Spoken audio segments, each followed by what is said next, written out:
ওরে নীল দরিয়া আমায় দে রে দে সারিয়া বন্দি হইয়া মনুয়া পাখি হায়রে কান্দে রইয়া রইয়া। এবারা আরে তোর গান হইনা ভালো লাগছে, সুর ভালো, কিন্তু মনে হইতেছে যে তোর মনের মধ্যে কি কোনো দুঃখ বেশি, পাহাড় চাইপে বইছে। বাইরা ভাই দুঃখের কথা মুই আপনার কি কম, মুই গরজাম হয়ে রয়েছি এই দেশ কামার ওই শালার পর শালায় ওই মাউগর হয়ে মরে দিন প্রত্যেক দিন কাম হারায় প্রত্যেক দিন। আর মাইয়ে তো 3 বেলা খাওয়ায় 3 বেলা পিডায়, আর ওই শালার পর শালা সারাদিন গরু বান্ধায় মরি দিয়া। হ্যাঁ কাউ কি মুই বরিশিলে পোয়া, মুই খানদানি পরিবারের পোয়া। এই আমনে আমনে মোর পোশাক আশাক দেখে বোঝেন না মুই কি কামার আর পোয়া? হ্যাঁ কথাটা তো ঠিকই কইছো, তা তুই মোরে আগে জানাবি না তোর লগে যে এই ব্যবহার করে। মুই এমন একটা চাল দিয়ে দিমু, এই চালে ভরিয়া তারপর দেখবি যে তোর পিছন কান দেওয়ার দৌড়িতেছে, কান দেওয়ার দৌড়িতেছে। আমনে চাল দেবেন, আমনের এখন কয়দিন আগে বলে আফায় লাতি একটা দিয়ে হালাই দিছে বারিন্দার বাইরে। কি কও বেটা, কি কও? মোর নামে এই কথা কও, এ আবার গ্রাম বরির মানুষ কইয়ে বেড়াইতেছে। না হলে আমি কেমনে কইলাম? তাই এই যদি হইবে, তুই দেখো যে গ্রাম বইরে মুই ঘুরে বেড়াইতেছি পোশাক আশাক পরিয়া, তা আমার কি কোনো সময় দেখো যে ঘরে বইয়ে থাইবা হ্যাঁ কথা শুনি? ঘরে আমরা যাইবেন কেমন, তো ঘরে গেলে বলে লাতি দেয়। আর যদি আমি শুনছি মোর হানে কোনো দোষ নাই। আচ্ছা যাক বাদ দে, তা তোর নামে যে কথাটা হন্তাছি, তুই বল তোর শাশুড়ির গরুটা চুরি করছো, একই এটা কোনো কথা? তা গরু তো নাইলে হাওড়ির দিয়ে চুরি করছি, মানে তো চুরি হয়নি। না। শোন, বরিশালের একটা মানিজ্যত আছে, এখন তুই যদি এই সব ঘটনা ঘটাও এত তো মনে মানিজ্যত থাকে না, পেস্ট স্পন্সর হয়ে যায়। এগুলো করবি না বেড়া। হন মুদ্দারে আবি মুই দিয়ে দেবো বুদ্ধি, সাপও মরবে লাডিও ভাঙবে। শোনেন মুই এমন একটা কথা কই, আপনি কিন্তু মোর হরের হারা হারাইছিলেন। ওই শালার শালারে কিছু কইয়ে দিয়ে না, পাড়াই ধরে মারিয়ালাম, এককাল মারিয়ালাম। ওরে মারামারি করলে তো মুই বেটা বরিশিলে পোয়া, খানদানি পরিবারের পোয়া। মাথা ঠান্ডা কর বেটা। এটা মুই জানি যে মগজ দাসের পোলাপানের মাথার মধ্যে সবসময় কেরাজ উঠতে থাকে, কিন্তু এটা উড়াই লইবে না। একটা অন্য গ্রাম, আমাদের ব্রেন খাটাইতে হবে, পলিটিক্স করতে হইবে। হন চল বাজারে যাই, মোরে একটু ঠান্ডা মান্ডা খাওয়া, দই মই খাওয়া, খাইয়া মাথাটা ঠান্ডা হওয়ার পরে মোর বুদ্ধিটা খুললে যাইবে। তোরে এমন একটা বুদ্ধি দিমু, এই তোর বউ আর শ্বশুর দেখবি সারাদিন খালি তোর পিছে আব্বা আব্বা কইয়ে দেবে। তাই নাকি? হ্যাঁ হ্যাঁ চলেন দিলাম। চল চল বেটা, গানটা ধর দেই। ওরে নীল দরিয়া, ওরে নীল দরিয়া আমায় দে রে দে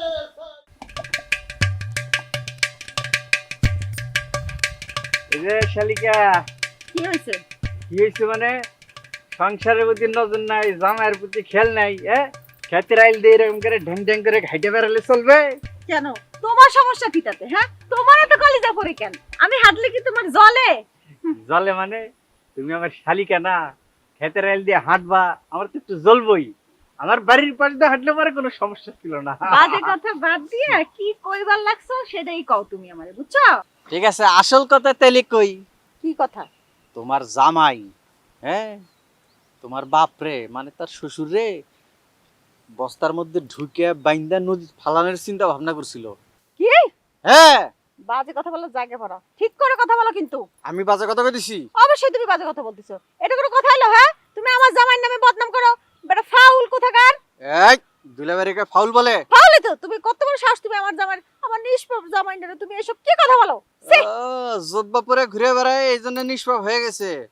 শোনো, আমি তারে নিষেধ করে দিছি, তোমার শ্বশুর আমার শ্বশুর, খবরদার এই কাজ করবা না।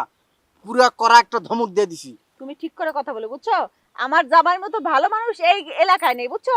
আমার জামাই তো ভালো মানুষ, তোমার এটা সহ্য হয় না। তুমি একটা ক্রিমিনালি কথাবার্তা কইতেছো আমারে, আমি কিছু বুঝি না। আচ্ছা ঠিক আছে, আমার কথা বিশ্বাস করলে না, 2টা মাস ধৈর্য ধরো, প্রমাণ পাওয়া যাবা। আমি এখন একটা কথা কই, মনোযোগ দিয়ে শুনো। 2 মাস পর প্রমাণ দিতেছি। ঘটনা হচ্ছে, সে একজনের লগে আলাপ করছে, আমি নিজ কানে শুনছি লুকায় লুকায়। সে বলতেছে যে প্রতিদিন একটু একটু করে 1 চামচ করে বিষ খাওয়ায় 2 মাস পরে আমার শ্বশুর অটোমেটিক অসুস্থ হয়ে মরে দিব, তখন আমার কি আর কেউ সন্দেহ করবো না। এই কথা কইছি। তুমি যদি আমার কথা বিশ্বাস না হয় তাহলে চুপচাপ 2 মাস অপেক্ষা করো, দেখবা তোমার বাপ মরে ফেলাট। খালি 2 মাস ধৈর্য ধরে থাকো, তারপর আমার কথার যদি প্রমাণ পাও আর আমার শ্বশুর যদি মরে যায়, তখন আমি তোমার জামাই আর তোমার বিরুদ্ধে মামলা করে দিব। বাজে কথা একদম বলবা না। হ্যাঁ বাজে কথা। যত সব কুটনামি কথা। আমার জামাইকে সবাই হিংসা করে, এটা আমি জানি। বুড়িলা চিংড়ি মাছের মতো এতটুকু সাইজ, আবার কথা বলে। আমি তো সব বুঝি। কাকা, ও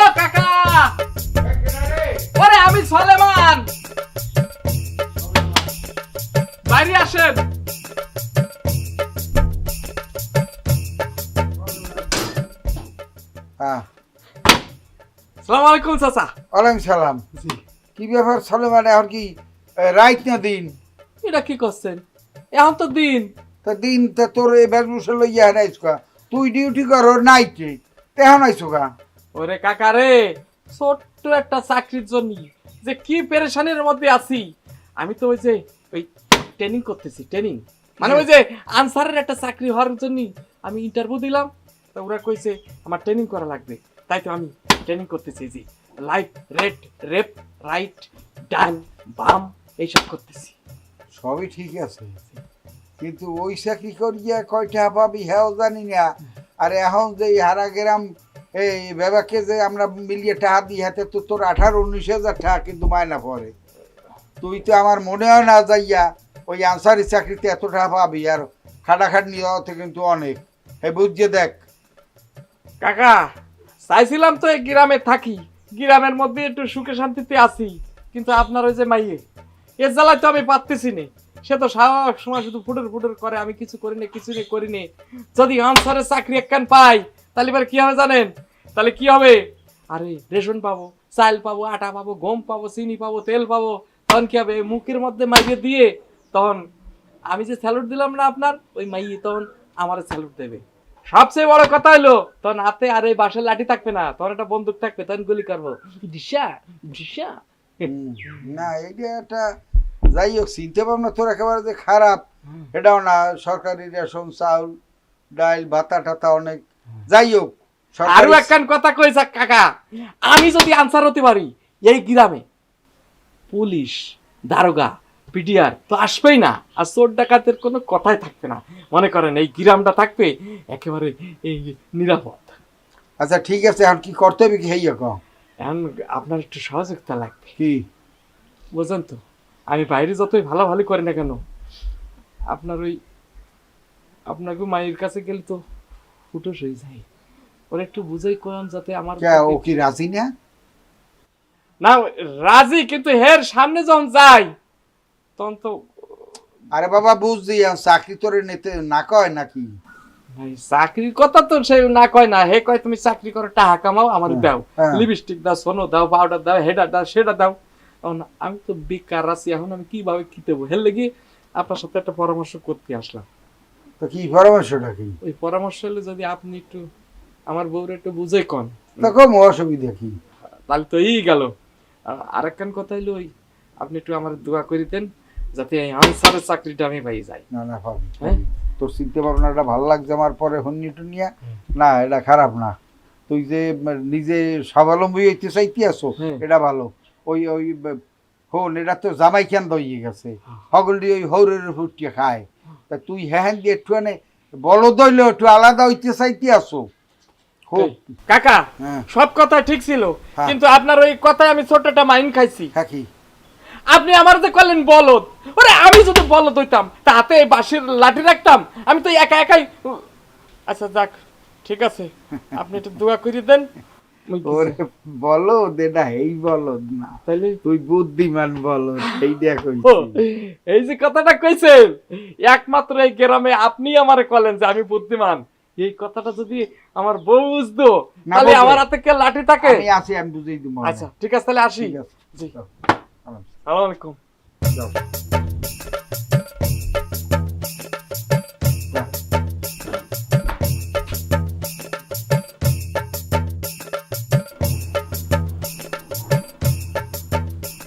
শোনো জলিল, ওই যে মহিলাকে চেয়ারটা দিলাম না, ওকে আমার সাথে একটু দেখা করতে বলো। আরেকটা কথা, ওই যে ইয়ের অনুদানটা যেন কারে দিলাম, ওই রোডের ওই সুমন ভাইকে। আচ্ছা আচ্ছা, সুমনকেও বলো আমার সাথে একটু দেখা করতে। হ্যাঁ জি ম্যাডাম। আর আমি মিটিং এ গিয়ে যা যা বলবো, আমি যদি তোমাকে নির্দেশ দিতে নাও পারি, তুমি নোট করবা। জি ঠিক আছে, পরে আমার মনে রাখতে সুবিধা হবে। ওকে ম্যাডাম, ওকে। তোমার গেঞ্জিটা কে দিল? সুন্দর তো। এটা দিয়েছে আমার এনএনটিভিতেন আমাদের চেয়ারম্যান সাহেব, আরো বলেছে যে আরো 2000 গেঞ্জি দিবে আপনার মাধ্যমে এই গ্রামে বিলিয়ে দিতে। আলহামদুলিল্লাহ, চেয়ারম্যান সাহেবকে আমার সালাম দিও। আর বলো আমি সময় পেলে ওনার সাথে দেখা করতে আসবো। আসসালামু আলাইকুম রাহমাতুল্লাহি। ওয়ালাইকুম আসসালাম। আহলান ওয়া সাহলান মারহাবান। كيف انت كيف حالك؟ কেমন আছেন আপনি? আলহামদুলিল্লাহ হামদান কাসীরান তাইয়িবান মুবারাকান ফি। কবে আসছেন আপনি?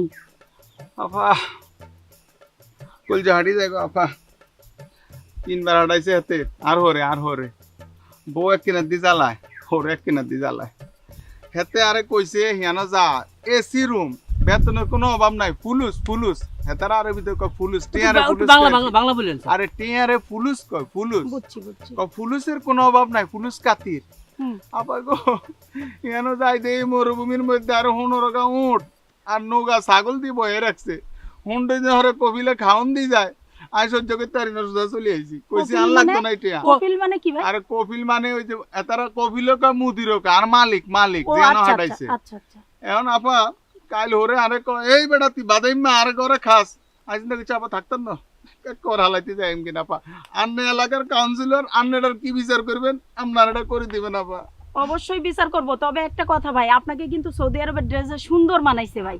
আপা আমি তার অন্তরে মানুষ আমার লগে মিশাদা কইতাম না কপিলের বারবার কইছি তুই টেয়া গুন দে আমি যাই কিন এতে এত পুরান কাপড় সব হাড়া দিছে সৌদি আরবের জিনিস তো এটা গাদ দিলে শরীরে একটা বাপ থাকে মানে বোঝা যায় যে না হইসাটা পকেটে আছে এই যে গড়ি এত পুরান গড়ি দিয়ে দিছে গড়িলে চলে আইছি আর জামা গাদ দিছে মোটামুটি এলাকার মধ্যে যেতে যেমন আমরা তো ছাড়া অরিজিনাল কথা কারণ তো কই না না না অনসাইতে যেমিত নাই বুঝায় যে না হলা টিয়া হইসা রুজু করি আইছে কিন্তু আপা আর হরের বিচার কিন্তু আমরা করতে অবশ্যই করব, আর আপনাকে আবার পাঠানোর ব্যবস্থা করব দাঁড়ান। ইনশাআল্লাহ আপা দোয়া করেন আপা আই সৌদি আরব যাইতাম না আপা তারা কই নাই একটা দেয় হইলো মাজরা বিষয় বিষয় আপা আপনি যদি আরে হারান হুম অন্য জায়গায় দুবাই হারান ইউরোপ হারান কোনো সমস্যা নাই কিন্তু আপা আমরা সরকারিভাবে পাঠাবো। কিন্তু আপা না দায়িত্ব নিতে হইব আপা জি জি জি আপা আমি দায়িত্ব নেব। মোটামুটি গ্রামে ব্যাকের লগে আলাপ করছি আরে কইছে যে আপনি কাউন্সিলরের দ্বারা যান হেতি ভালো মানুষ হুম। হেতি ব্যাকের সুখে দুঃখে থাকে জি। হেতি আপনার প্রতি কোনো অন্যায় করতো না আর বোর্ডাও খুব উৎপাত করে আর লগে আর বোর্ডার একটু বুঝাই কই না আচ্ছা আমি বুঝাই বলবো। আমি বোর্ডারে ছাড়তাম চাই না কিন্তু এতে যদি আবার উৎপাত করে আপা আমি থাকতাম না এমনি দিকে আমি একেবারে চোখে জেমিতে এমনি দিকে যাই এমনি না আপা কোনো জায়গায় যাওয়ার দরকার নেই, সরকারি ভিসায় মানুষ বিদেশে যাচ্ছে। শুনেন, আপনার কোথাও যাওয়া লাগবে না, আমি আপনাকে বিদেশে পাঠানোর ব্যবস্থা করব। সরকার এখন অনেক সুযোগ সুবিধা দিচ্ছে, দেশের বাইরে লোক পাঠাচ্ছে, সরকারি খরচে আপনি যাবেন, আমি সে ব্যবস্থা করব। আপনার শ্বশুরের সাথে কথা বলবো, আপনার ওয়াইফকে আমি বুঝাবো, আপনি কোথাও যাবেন না। কিন্তু আপা আমি সৌদি আরব যাইতাম না আপা কোন দেশে যাবেন? দেখেন হেতারা আরে তালমাল দিয়ে হাড়া এটা এসি রুম এখানে গেলে মরুভূমির মধ্যে তাই হুন্ডন জনের খাওয়ান দিয়ে যায় আপা যা কষ্ট হয় আপা কই ঝাড়ি যায় আপা আপনি আর অন্যদিকে হাঁটান আমি যাইতাম না আমি কিন্তু সৌদি আরব যাইতাম না অন্য যে কোনো দেশে হাঁটান কোনো সমস্যা নেই আপা শুক্রিয়া শুক্রান তামাম দেন আলহামদুলিল্লাহ বাদাল শুভ আপনার আরবি তো আমি এত বেশি বুঝি না ভাই, একটু বাংলা যদি বলেন আর আপা কি দোয়া বলেন। করে দিছি আপনারে পিয়া মানিল্লাহ আপনারে দোয়া করে দিছি জি, জি, আপনি জি, বাসে থাকে খুশি আবার হলাম। দেয়া হইবা বাদেন শুভ আবার দেয় বাবা জি বিদেশ যাই ধরা গেছে কিন্তু তাকে ভাষা রপ্ত করি আইছি তা তো আবা। বুঝতেছি আপনার সাথে কথা আপা বলে। আপা আসি আসসালামু ভাই। আলাইকুম ওয়া রাহমাতুল্লাহি ওয়া বারাকাতুহু ওয়ালাইকুম আসসালাম, ভালো থাকবেন। ম্যাডাম ওই জি। আরবি তো আমি বুঝি নেই, তো বাংলাগুলো আমি নোট করেছি। ঠিক আছে, কত লোকের কত সমস্যা থাকে, আমি জনপ্রতিনিধি হয়েছি, মানুষ তো আমার কাছে আসবেই। জি ম্যাডাম চলো চলেন।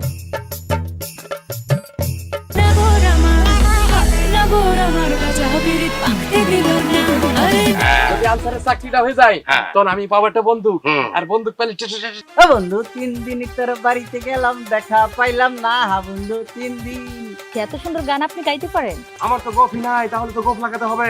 যে একটু জরুরি কাজ আছে লক্ষ্মীশোনা তবে ওই তোমার শাড়িটার সাথে তোমার ব্লাউজটা খুব সুন্দর মানাচ্ছে।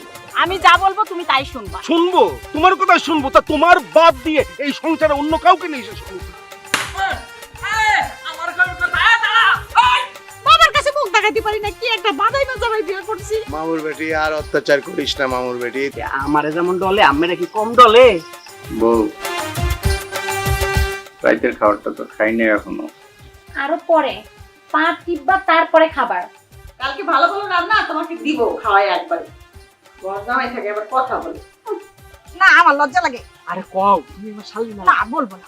ওরে কও কাপড় চোপড় গুলো সুন্দর করে পরিষ্কার করে বিছায় দাও, আর থালা বাসন গুলো সুন্দর করে পরিষ্কার করে দাও।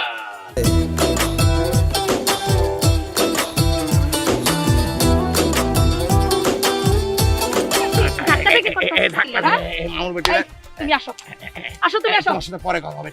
আচ্ছা হলো, তোমার যে একটা প্রস্তাব দিলাম, আর কি করবা? কি প্রস্তাব দিল ভাই? বাবা মিষ্টি তো ভালোই আসলো, আগে জানলে সব চুরি করে নিয়ে গেলাম। কবরে লই যাব আমি একজন আপনাকে সম্পত্তি আই এমনি থাকতাম না আমরা আপনাকে মতন থাকেন তুমি এমন কয়টা না, চলো শ্বশুর বাড়িতে থাকছি, শ্বশুরের জমি জায়গা দখল করছি, এইসব অভিযোগ দিয়েছে। তুই একবারই জামাই, এই যে তুই আর একবারই এই যে নাম তোমাদের জামাইয়ের সাথে কিভাবে আচরণ করতে হবে এগুলো তোমাকে বুঝতে হবে।